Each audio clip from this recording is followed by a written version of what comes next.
जय श्री कृष्ण। कृष्ण नाम की महिमा। कृष्ण नाम जपने से क्या होता है? कृष्ण नाम की महिमा। एक बार एक गांव में बहुत से महात्मा आकर यज्ञ कर रहे थे और वह वृक्षों के पत्तों पर चंदन से श्री कृष्ण का नाम लिखकर पूजा कर रहे थे। वह जगह गांव से बाहर थी। वहां एक आदमी अपनी बकरियों को रोज घास चराने जाता था। साधु हवन यज्ञ करके वहां से जा चुके थे, लेकिन वह पत्ते वहीं पड़े रह गए। तब भी घास चरती बकरियों में से एक बकरी ने वो कृष्ण नाम रूपी पत्ते को खा लिया। जब आदमी सभी बकरियों को घर लेकर गया तो सभी बकरियां अपने बाड़े में जाकर मैं करने लगी, लेकिन वह बकरी जिसने कृष्ण नाम को अपने अंदर ले लिया था वह मैं की जगह कृष्ण कृष्ण करने लगी, क्योंकि उसके अंदर कृष्ण वास करने लगे थे।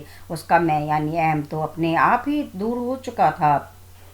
जब सब बकरियां उसको कृष्ण कृष्ण कहते सुनती तो वह कहती है, यह क्या कह रही हो? अपनी भाषा छोड़कर ये क्या बोले जा रही हो? मैं बोल।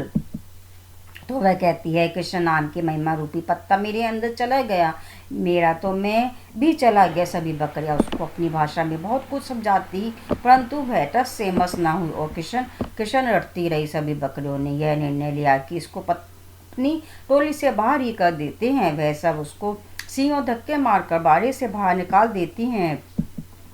सुबह जब मालिक आता है तो उसको बाड़े से बाहर देखता है तो उसको पकड़कर फिर अंदर कर देता है, परंतु बकरियां उसको फिर सींग मार मार कर बाहर कर देती हैं। मालिक को कुछ समझ नहीं आता, यह सब इसके दुश्मन क्यों होगी। मालिक सोचता है कि जरूर इसको कोई बीमारी होगी जो सब बकरियां इसको अपने पास भी आने नहीं दे रही। वह सोचता है कि यह ना कि एक बकरी के कारण सभी बकरियां बीमार पड़ जाएं। वह रात को उस बकरी को जंगल में छोड़ देता है। सुबह सब जंगल में अकेली खड़ी बकरी को एक व्यक्ति जो कि चोर होता है देखता है। वह उस बकरी को लेकर जल्दी से भाग जाता है और दूर गांव जाकर उसे किसी एक किसान को बेच देता है। किसान जो कि बहुत ही भोला भाला और भला मानस होता है, उसको कोई फर्क नहीं पड़ता कि बकरी मैं कर रही है या कृष्ण कृष्ण। वह बकरी का सारा दिन कृष्ण कृष्ण जपती रहती। अब वह किसान उस बकरी का दूध बेचकर अपना गुजारा करता है। कृष्ण नाम के प्रभाव से बकरी बहुत ही ज़्यादा और मीठा दूध देती है। दूर दूर से लोग उसका दूध और उस किसान से लेने आते हैं। किसान जो कि बहुत ही गरीब था, बकरी के आने से और उसके दूध की बिक्री होने से उसके घर की दशा अब सुधरने लगी।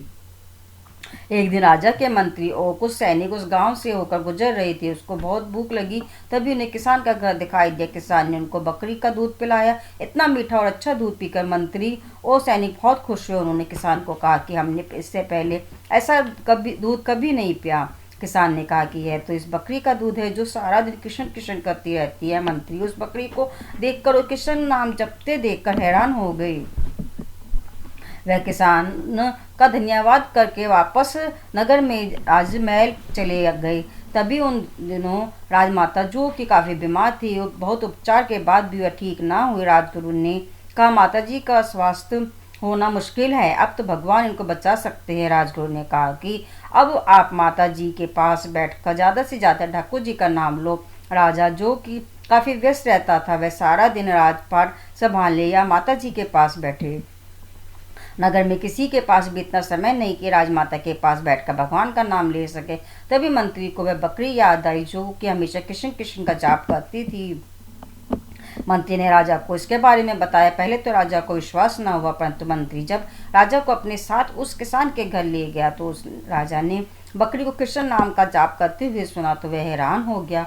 राजा किसान से बोला कि आप यह बकरी मुझे दे दो। किसान बड़ी विनम्रता से हाथ जोड़कर राजा से बोला कि इसके कारण ही तो मेरे घर के हालत ठीक हुए, अगर मैं यह आपको दे दूंगा तो मैं फिर से भूखा मरूंगा। राजा ने कहा कि आप फिक्र ना करें, मैं आपको इतना धन दे दूंगा कि आपकी गरीबी दूर हो जाएगी। अब किसान ने खुशी खुशी बकरी को राजा को दे दिया। अब तो बकरी राजमहल में राजमाता के पास बैठकर निरंतर कृष्ण कृष्ण का जाप करती। कृष्ण नाम के कानों में पड़ने से और बकरी का मीठा और स्वस्थ दूध पीने से राजमाता की सेहत में सुधार होने लगा और धीरे धीरे वह बिल्कुल ठीक हो गई। अब तो बकरी राजमहल में राजा के पास ही रहने लगी। तभी उसकी संगत से पूरा राजमहल कृष्ण कृष्ण का जाप करने लगा। अब पूरे राजमहल और पूरे नगर में कृष्ण रूपी माहौल हो गया। एक बकरी जो एक पशु है, कृष्ण नाम की महिमा के प्रभाव से सीधे राजमहल में पहुंच गई और उसकी मैं यानी हम ख़त्म हो गई, तो क्या हम इंसान यानी कृष्ण का जाप करने से हम बहुत से पार नहीं हो जाएंगे? हमें अपने आराध्य की शरण में जाना चाहिए। ये थी कृष्ण नाम की महिमा। बोलो जय श्री कृष्ण।